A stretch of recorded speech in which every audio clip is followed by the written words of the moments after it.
पाकिस्तान, अफगानिस्तान, बांग्लादेश से आए हिंदू, जैन, बौद्ध, सिख, पारसी, ईसाई के लिए आज बहुत बड़ा दिन है। आज गृह मंत्रालय ने उनको नागरिकता देने के लिए नोटिफिकेशन जारी कर दिया है। वैसे तो सिटीजनशिप एक्ट में जो बदलाव हुआ था वो 2019 में हुआ था, लेकिन अभी तक रूल नहीं बना था और उसका नोटिफिकेशन इशू नहीं हुआ था। आज गृह मंत्रालय ने नोटिफिकेशन जारी कर दिया। क्यों जारी किया? क्योंकि भारत का विभाजन रिलीजन के आधार पर हुआ। मुस्लिम्स ने कहा हम पाक हैं, हिंदू नापाक होते हैं, जैन, बौद्ध, सिख नापाक होते हैं, इसलिए हम हिंदू, जैन, बौद्ध, सिख के साथ नहीं रहेंगे, हमें एक अलग से देश चाहिए। मुस्लिम पाक हैं, हिंदू, जैन, बौद्ध, सिख नापाक हैं, तो इसलिए पाकिस्तान बन गया। अब पाकिस्तान बन गया तो वहां हिंदू, जैन, बौद्ध, सिख के साथ नाइंसाफी शुरू हो गई। इतनी ज्यादा नाइंसाफी शुरू हो गई कि लोग मजबूरी में वहां पे कन्वर्ट होने लग गए, इस्लाम कबूल करने लग गए। लेकिन उसमें से कुछ लोग ऐसे थे जिन्होंने अपना घर छोड़ दिया, मकान छोड़ दिया, खेत खलिहान छोड़ दिया, दुकान छोड़ दिया, कारोबार छोड़ दिया और परिवार के साथ भारत में भाग आए। किस लिए भाग आए? कि उनका सनातन धर्म बचा रहे, वो माथे पे तिलक लगा सके, जनेऊ पहन सके, हाथ में कलावा बांध सके। केवल इसके लिए उन्होंने सब कुछ पाकिस्तान में छोड़ दिया, अफगानिस्तान में छोड़ दिया, अपना सब कुछ बांग्लादेश में छोड़ दिया और भारत में आके शरण ले लिया। अब अगर भारत की सरकार उनको नागरिकता नहीं देती तो आखिर उनको कौन देता? और वैसे भी जो विभाजन हुआ 1947 में, उसमें पाकिस्तान और बांग्लादेश में रहने वाले हिंदुओं का क्या दोष है? ये जो विभाजन हुआ था कोई रेफरेंडम करा के थोड़ी हुआ था। जो विभाजन हुआ था वो वहां रहने वाले हिंदू, जैन, बौद्ध, सिख के पूछ के नहीं हुआ था, लेकिन फिर भी बेचारे उससे परेशान होते रहे।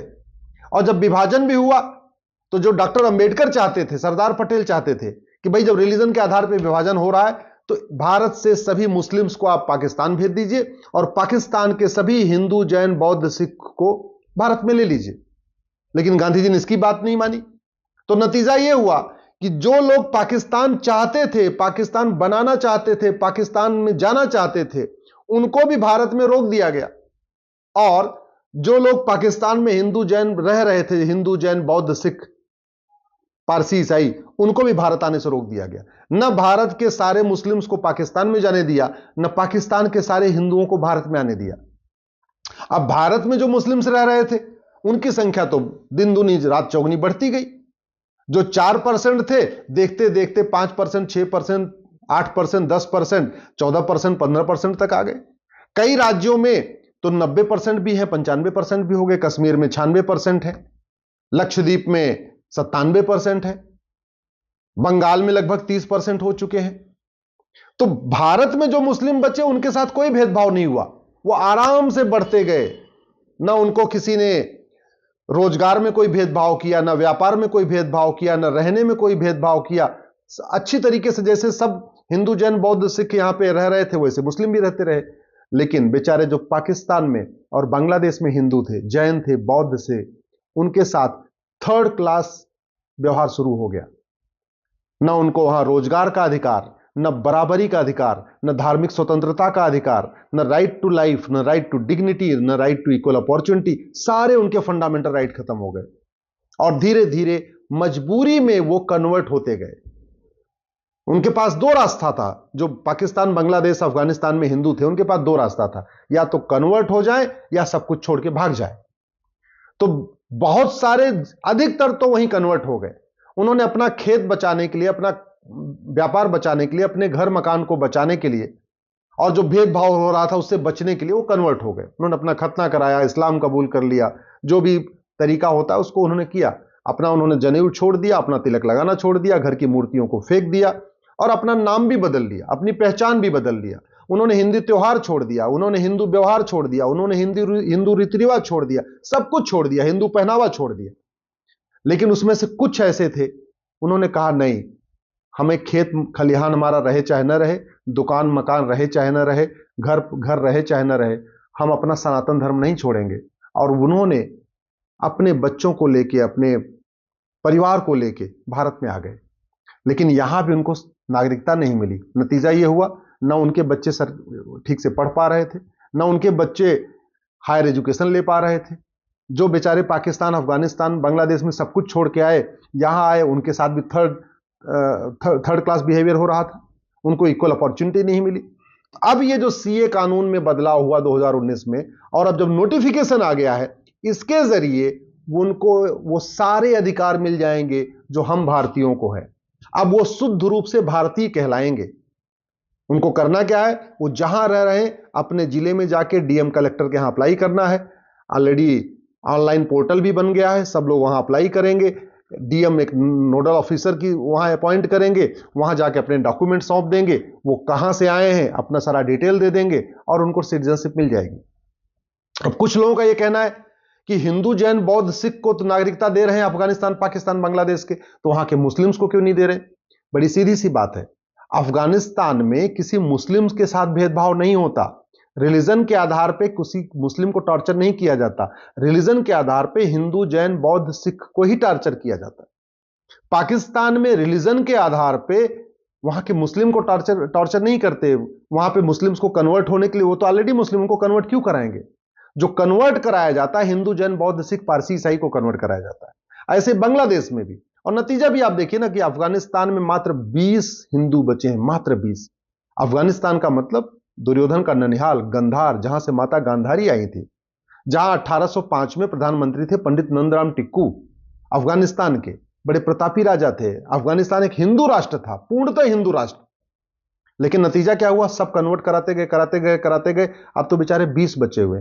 अब वो जो 20 वहां हैं, वो भी वेट कर रहे थे कि अगर भारत की सरकार नागरिकता देना शुरू करेगी तो वो भी वहां अपना सब कुछ छोड़ के भाग आएंगे और भारत की नागरिकता ले लेंगे। ऐसे ही पाकिस्तान का जब बंटवारा हुआ तो पाकिस्तान में लगभग 25% हिंदू, जैन, बौद्ध, सिख थे। टोटल जो हिंदुओं की जनसंख्या थी, हिंदू का मतलब हिंदू, जैन, बौद्ध, सिख, उसकी 25% जनसंख्या थी। आज की डेट में 2% से कम हो गई है। कहां गए 23%? 23% पाकिस्तान के हिंदू कहां चले गए 75 साल में? उनको फोर्सफुली कन्वर्ट कराया गया। अब जो 2% बचे हैं उसमें से कुछ यहां आ चुके हैं, और जैसे ही सिटीजनशिप ओपन होगी वो भी बेचारे अपना सब कुछ छोड़ के भाग आएंगे। ऐसे ही बांग्लादेश में 30% के आसपास हिंदू थे, आज की डेट में 7% बचे हुए। 23% बांग्लादेश से भी खत्म हो गए। जो 7% बचे हैं उनके साथ क्या हो रहा है आप देखते रहते होंगे, किस तरीके से हिंदू, जैन, बौद्ध, सिख की बेटियों को उठा लिया जाता है, उनके मंदिर को तोड़ दिया जाता है। जब त्योहार मनाते हैं तो वहां पत्थरबाजी की जाती है, कई बार आगजनी की जाती है। उनका अगर खेत में फसल तैयार हो जाती है, एकदम फसल पूरी पक चुकी होती है, उसमें आग लगा दिया जाता है। तो नतीजा आज नहीं तो कल बेचारे वो भी जाएंगे। अब भारत की सरकार अगर पाकिस्तान, अफगानिस्तान, बांग्लादेश के हिंदुओं को अगर नागरिकता नहीं देगी, जैन, बौद्ध, सिख को नागरिकता नहीं देगी, कौन देगा? और जहां तक मुस्लिम्स की बात है तो वैसे भी वहां के मुस्लिम वहां आराम से हैं, उनको कोई फोर्स नहीं कर रहा है कि पाकिस्तान छोड़ के भागो। बांग्लादेश के मुस्लिम्स को कोई नहीं कह रहा कि बांग्लादेश छोड़ के भागो। अफगानिस्तान के मुस्लिम्स को कोई नहीं कह रहा कि तुम अब देश छोड़ के भागो। वहां जो देश छोड़ के भागने के लिए कहा जाता है वो केवल और केवल गैर मुस्लिम को कहा जाता है, जिसको काफिर कहते हैं। तो जो पाकिस्तान में भेदभाव है वो पाक नापाक के आधार पर है कि भाई मुस्लिम पाक होते हैं, गैर मुस्लिम यानी काफिर होते हैं, नापाक होते हैं। अफगानिस्तान में जो भेदभाव होता है वो भी पाक नापाक के आधार पर होता है कि मुस्लिम पाक है, जो गैर मुस्लिम नापाक है, ये काफिर है, ये छोड़ के भागे। बांग्लादेश में भी जो भेदभाव हो रहा है वो भी पाक नापाक के आधार पर हो रहा है कि भाई मुस्लिम पाक है, जो गैर मुस्लिम नापाक है। तो इसलिए ये जो कानून बना है, इसका मैं सिटीजनशिप एक्ट में जो अमेंडमेंट हुआ, इसका मैं स्वागत करता हूं। केंद्र सरकार ने जो नोटिफिकेशन जारी कर दिया उसके लिए मैं धन्यवाद देता हूं। और मैं अब आम जनता से, भारत के आम जनता से रिक्वेस्ट करता हूं, अगर आपके आसपास कोई हिंदू, जैन, बौद्ध, सिख आया हुआ है, उसकी थोड़ी मदद करिए, उसको नागरिकता दिलवाने में मदद करिए। उसको और भी अगर कोई फाइनेंशियल उसकी समस्या है, उसके घर की समस्या है, उसमें मदद करिए। वहां के तहसीलदार से, वहां एसडीएम से, वहां एडीएम से मिलके उसको प्रधानमंत्री योजना के अंतर्गत मकान मिलता है वो मकान दिलवाइए, उसको राशन कार्ड दिलवाइए, उसको आधार कार्ड दिलवाइए, उसका ड्राइविंग लाइसेंस बनवाइए, उसका वोटर आईडी बनवाइए और उसका स्वागत करिए। एक तरीके से उन बेचारे हिंदू, जैन, बौद्ध, सिख जिनको नागरिकता मिली है ना, उनके साथ एक त्योहार मनाइए। अभी होली आने वाली है, तो मैं तो आप सबसे आग्रह करता हूं, अगर आपके आसपास जो पाकिस्तान, अफगानिस्तान, बांग्लादेश के बेचारे हिंदू, जैन, बौद्ध, सिख भाई, पारसी, ईसाई आए हैं, उनके साथ मिलकर होली बनाइए। कम से कम उनके बच्चे भी हमारे बच्चों की तरीके यहाँ भारत में रहेंगे, भारत में पढ़ेंगे, भारत में आगे बढ़ेंगे। और जो उनके ऊपर एक कलंक लग गया था, जो उनके जो इतने दिन उन्होंने अपमान सहा है, वो भी धीरे धीरे भूल जाएंगे। नहीं तो उनकी जिंदगी तो नर्क हो चुकी थी। इस कानून के जरिए अब उनको एक अच्छी जिंदगी मिल जाएगी। वीके न्यूज, राष्ट्र के नाम।